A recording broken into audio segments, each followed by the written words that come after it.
Happy Devils Saturday. This is the Woo Report. The Woo Report.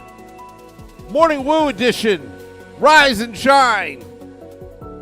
Streaming live on Facebook Live, YouTube Live, X Live, and Twitch on the Let's Go Devils Network. Coming to you live from the Primetime Radio Studios bunker in an undisclosed location in beautiful New Jersey. As the Devils prospects look to rebound in the Prospects Challenge up in Buffalo, New York, losing 5-2 to the Ottawa Senators prospects. Have no fear, there's going to be more games. Yes, as they look to rebound, couple of things I'd like to note. Welcoming all those tuning in. We're back tomorrow night, 9 p.m. Eastern. Season 7 begins of the Let's Go Devils podcast, 9 p.m. Sunday edition. Beer Baron is supposed to be back.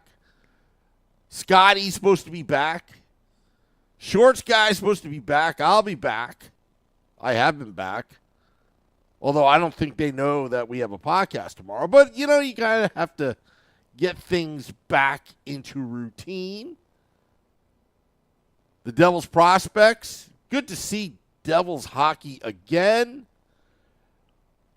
Some of the noteworthy players. I don't want to go into what's already been said on the internet. There's been a lot of coverage on this prospect tournament. But I have to tell you, and I'm going to say this right now, it's not a criticism. It's just really pointing something out. That the Devils need to draft some more beef, especially down the middle. And it was quite apparent yesterday afternoon when the Devils prospects took on the Ottawa Senators prospects. Devils coming out with a great start. Pretty good start. But then Ottawa took over in the second period. In some ways, they kind of manhandled them in spots, parts of the ice. And, well, when I talk about that prospect pipeline, the spigot is on. There will be a disruption. It is quite apparent. Because the Devils need some size up front. Right now, when you look at the NHL Devils, let's put it that way, you've got Nico Hischier, Jack Hughes, Michael McLeod, Eric Holla, Nosek. That's fine. But when you go deeper into the prospect pool, it was quite obvious yesterday that the Devils, and Nick Villano of pucksandpitchforks.com alluded to, that the Devils need to draft the future drafts. They need some size, and especially down the middle. Why is that? Well, Pavel Zacha didn't really work out. Traded away. 2015. Big centerman. Michael McLeod. I wouldn't say he's an elite center. Very good center. Especially on the bottom six. But other than that, in terms of size, like, what did the Devils really have in their pipeline? And don't forget, the price of getting Timo Meier required the 2023 first-round pick, possibly 2024 first-round pick. So size matters. We talk about beefalytics. Josh Philman, who is that sleeper pick. We've been talking on the Let's Go Devils podcast for quite some time now, in the last 18 months. knowing that he has to put on some weight, put on some beef, put on some muscle. Claims to have about 8 to 14 pounds of beef. And that's great. I think that's great. He recognizes that. But yesterday, I thought the Devils, I thought Simon Nemec looked very, very good, very fluid. I liken him to his a little bit of Brian Rafalski, the way he plays. Also, Graham Clark wanting to make the team. His mindset is to make the team, and I got to like that confidence in a young prospect. I really like that mindset. No matter how stacked the Devils are, he expects to be on the New Jersey Devils. But again, yesterday, it's just one game. I don't want to harp on it. The fact that they lost, it's a prospects challenge. We're supposed to see these prospects. The ones that wanted to do well, did well. But there's a lot of work that needs to be done because, let's put it this way, if you're going to build a dynasty, you've got to draft well.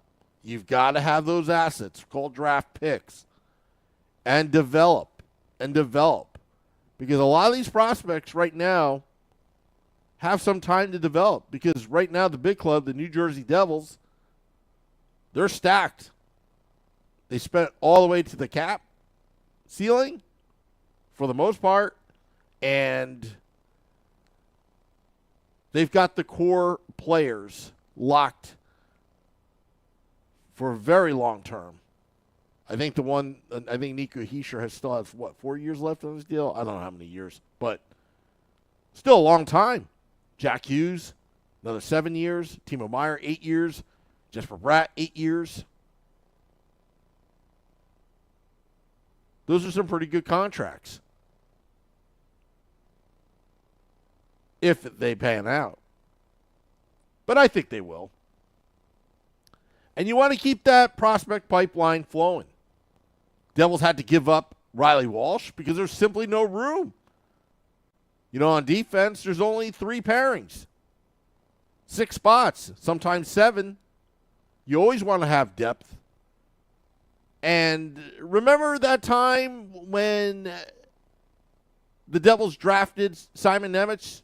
I was on the Logan Cooley train, wanting more centermen, and there was a glut of centermen within the organization. But right now, I think that's possibly the Achilles heel. Amazing how times have changed. But I think that's partially due to, Pavel Zacha not really working out. And Michael McLeod's on a 1-year deal. So I think the Devils may be a little bit weak at that position overall in the pipeline. They've got some talented wingers. And the Devils play again today. Again, I'm excited to see if they can, improve on it. And also, before I forget as well, happy Rosh Hashanah to those that celebrate. Almost forgot about that. And, Simon Nemec, again, he is the guy. And, right now leading the prospects. Luke Hughes not participating, although they did put his name out originally. And then they're like, nah, just kidding. Guess there was an error, clerical error somewhere. I would have loved to see Luke Hughes. But yeah, all these unanswered goals after the filming goal. Senators scores 1, 2, 3, 4, 5. 5 straight goals. 5 unanswered goals against the Devils. But let's hope that there is a better showing today. Looking at the schedule, who they're playing today. My memory's getting bad. It's terrible. I think they play at 7 p.m. today. Steve Milwitz says Nemec looks good. Ted says hello.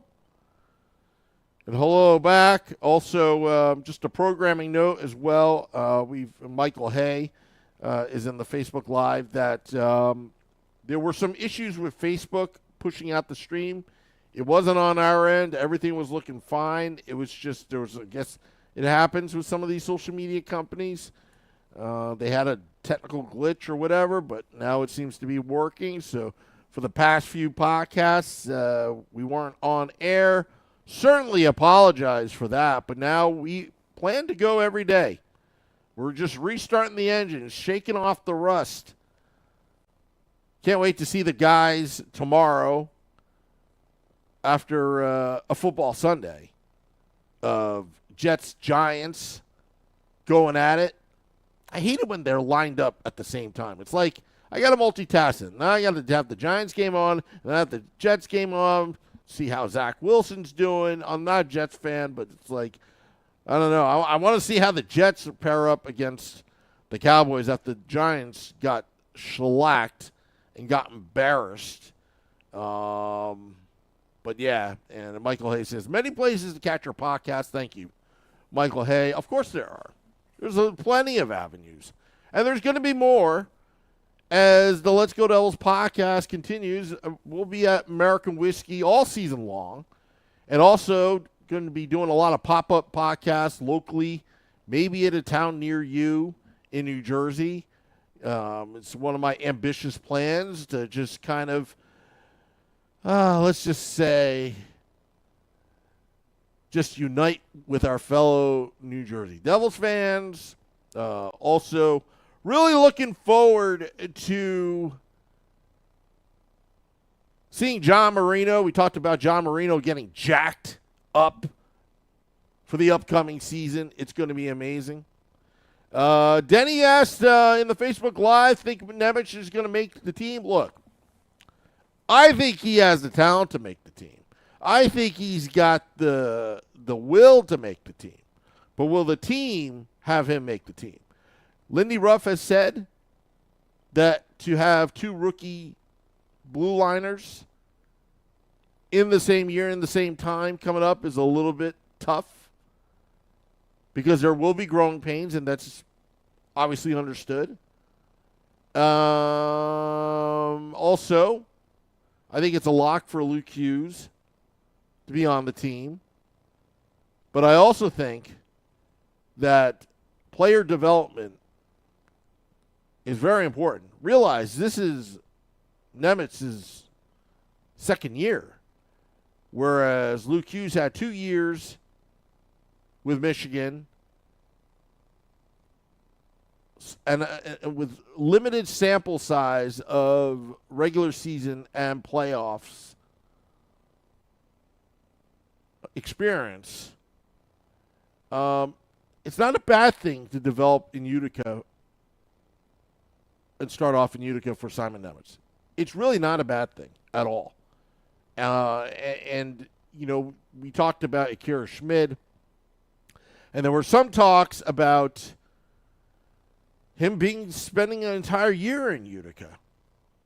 And you're like, what? Look how well he does. But, you know, there's something to be said about player development, personal development. And the Devils, if they're going to develop these prospects, you got to do it the right way. It takes time. I think we should be all thankful for what Schmid did, getting us through the first round against the New York Rangers, down 0-2. But, again, I think he's NHL ready. I think Schmid thinks he's NHL ready. But don't discount development and that time. You only get it once. And you want to be the best player you can be when you're full-time in the NHL. So, again, you know, I'm all about as a fan, having these players up with the big club. But it's bad if it doesn't work out and you have to send them down. It's better to slowly progress than rush these players through the system out of necessity. And that's never good. That is never good. That I can tell you. Corbin says, planning for the future is important. Ted says, why did they sign Kincaid? Look, he is with the Chicago Wolves. They are independent. They don't have an affiliate. But I think Kincaid comes as it's a two-way contract. It's just that security blanket. It's like an Aaron Dell. It's when the Devils had their goalie issues. What happened was Nico Dawes got hurt and had to have hip surgery. And because of the unknowns there, maybe that's why you need Schmid in Utica. Kincaid has NHL experience, can come up if needed as emergency. I believe in Vitek Vanacek. I believe in Schmid. But it all seems what the Devils coaching staff, how it plays out. You want Utica to develop players and Kevin Dineen to teach them how to win. And you need horses to do that, which is why I'm all about prospects. I'm all about drafting. I'm all about keeping those draft picks. There was a price to pay for Timo Meier. And because they re-signed him 8 years, that was a good price. It was a good deal. Had they not re-signed Timo Meier, we put into this drama for an entire season, whether he's going to sign or not, has a detriment to the organization as a whole.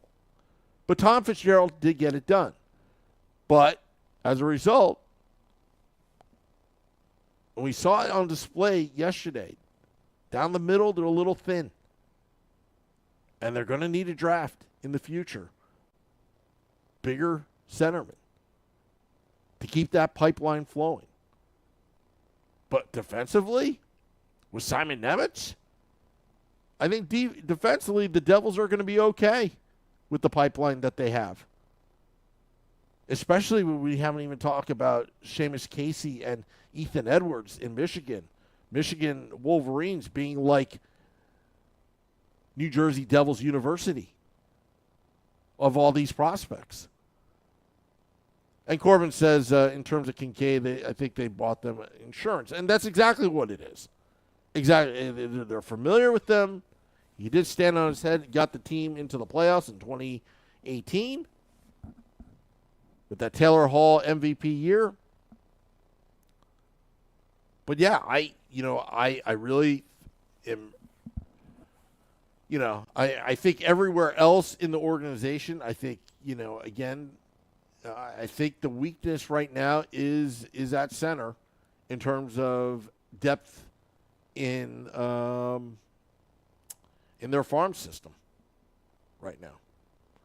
All right, I'm going to need to get out of here. I want to thank all those tuning in on this morning woo as the Let's Go Devils podcast continues. Big day today because there's going to be more prospect games at the Prospect Challenge up in Buffalo, which is hosted by the Buffalo Sabres. And realize the Ottawa Senators and the Buffalo Sabres have really been, what I say, in the same category as the Devils in terms of rebuilding. So I would expect these three teams, the Devils, Ottawa, and Buffalo, 3 years from now are going to be pretty much, I would like to say, kind of a powerhouse in the Eastern Conference. I think it will happen because when you draft well and you've been bad for so long, eventually things start to click. Speaking of Buffalo, Devils play them at 7 p.m. Eastern tonight. And then on Monday, September 18th, Boston versus New Jersey at 10 a.m. Eastern. Can you believe that? Can you believe that? Ted, one last question. How do you feel about Tatar? I know Nemec wanted Tatar, and I talked about having your fellow countrymen, just kind of the Swiss connection with Heischer and Schmid and Meyer and Siegenthaler.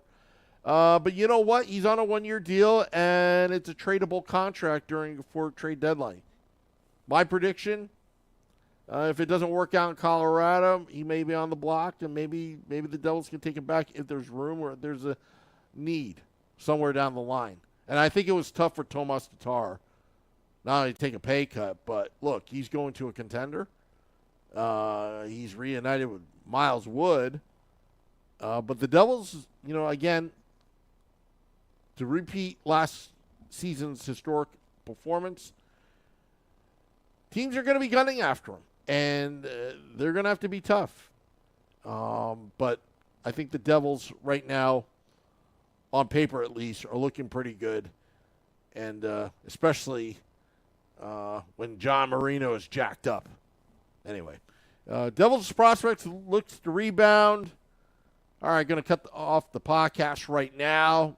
Thank you, those dropping the podcast in about 20 minutes on Apple Podcasts. And, we're going to head out. Have a wonderful Happy Devil Saturday. That's right. Also, going to be watching my Penn State Nittany Lions. I love football. I got Simba behind me on the video screen. Alrighty. This is the Morning Woo on the Woo Report. Till next time, let's go Devils.